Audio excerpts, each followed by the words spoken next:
ये question CBSE 2025 का है, केस बेस्ड क्वेश्चन है. Based upon the results of regular medical checkups in a hospital, it was found that out of 1000 people, 700 were very healthy, 200 maintained average health, and 100 people had a poor health record. And A1 is the name given to people with good health. Good health वाले लोगों को इन्होंने A1 नाम दे दिया. A2 average health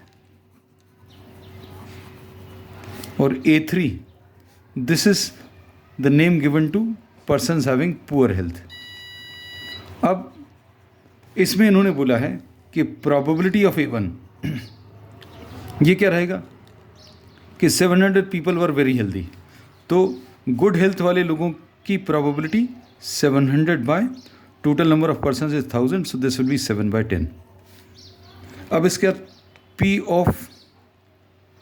of A2 ये कैसे मिलेगा? Average health कितने लोगों की है? 200.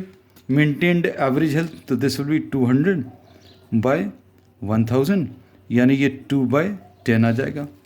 फिर उसके बाद P of A3 poor health कितने लोगों की? 100, so this will be 100 divided by 1000 and this will be what? 1 by 10. So P of A3 will be 1 by 10. अब इसके बाद इन्होंने क्या बोला? Suppose D is the name given to the persons contracting the disease. During a pandemic, the data express that the chances of people contracting the disease from the category A1, A2 and A3 are 25 by 100, 35 by 100 and 50 by 100. तो persons contracting the disease, suppose this is written as D. अब इसमें इन्होंने बोला है कि जितने भी अच्छी हेल्थ वाले लोग हैं उनमें से कितने 25% लोगों को डिजीज़ होने के चांसेस हैं.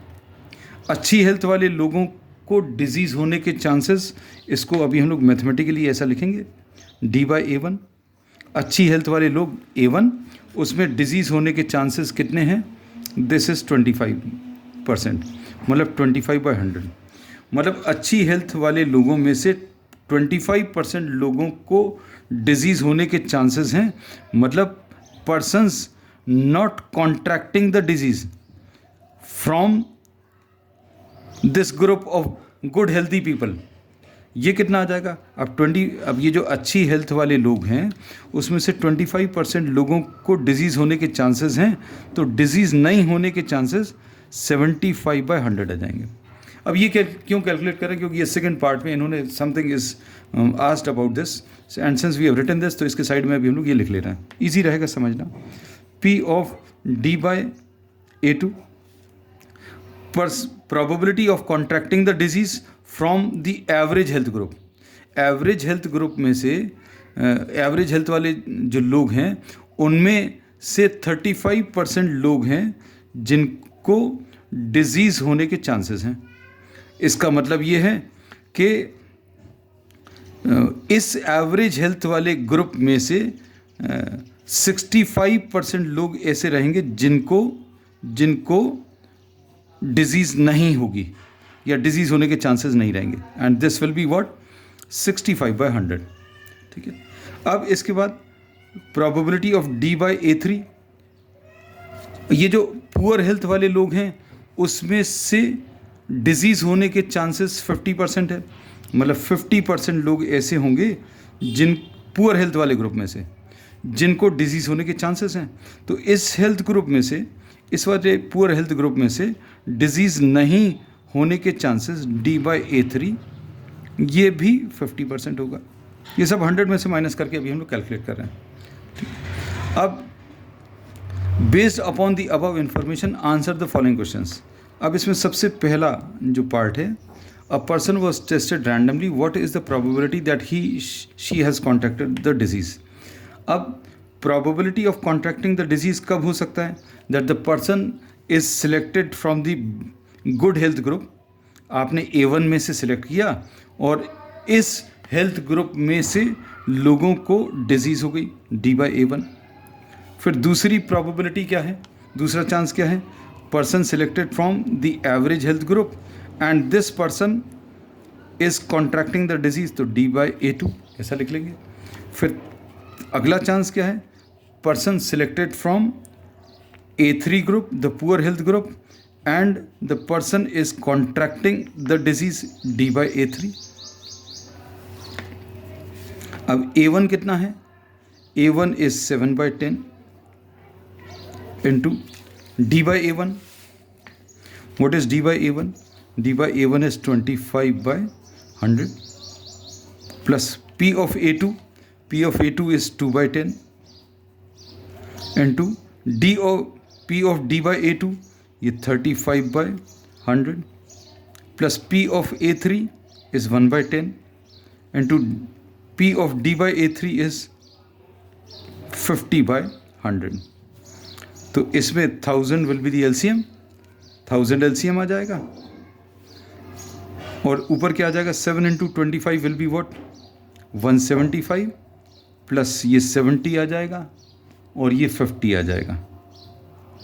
तो ये कितना आ जाएगा, 70 plus 50 120 and this will be 295/1000 will be the answer to the first part. अब इसमें सेकंड पार्ट में क्या पूछा है, given that the person has not contracted the disease.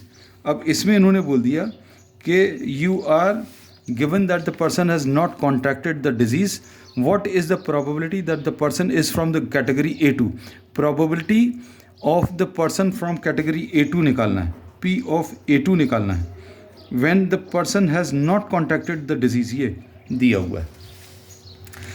तो probability that the person is from the average health group में से है और he has not contracted the disease, तो ये कैसे मिलेगा, so this will be P of A2 into P of, ये बेस थ्योरम यूज होगा, not contracting the disease bye A2, नीचे क्या आएगा, P of A1 into P of not contracting the disease from A1 plus P of A2 into P of D/A2 plus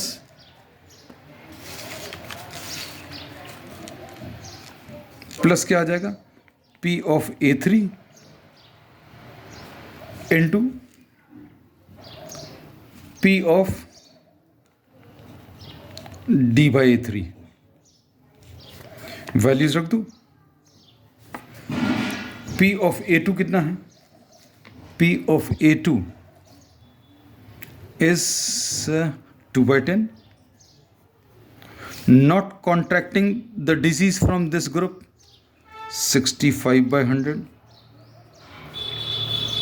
upon नीचे क्या आ जाएगा, A1, P of A1 is 7/10 into not contracting the disease from the first group, ये 75/100, ये PA2 ये तो ऊपर ही लिखा हुआ है 2/10 into 65/100 plus P of A3 is 1/10 into P of D/A3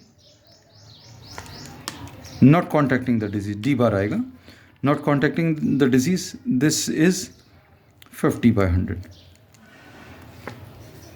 तो ये कितना आ जाएगा, इसमें 1000 ये तो LCM आएगा, सॉरी नीचे डिनोमिनेटर में LCM आएगा, इधर ये भी LCM आएगा, ये भी LCM आएगा, तो ये तो ऊपर और नीचे से कॉमन लेकर कैंसिल कर सकते हैं।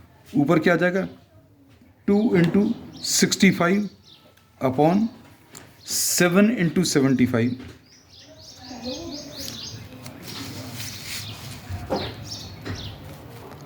प्लस 2 into 65 प्लस 1 into 50, तो ये कितना आ जाएगा, 130 ऊपर आएगा, नीचे 7 5 35, 3 7 7 49 एंड 3 52, सो 525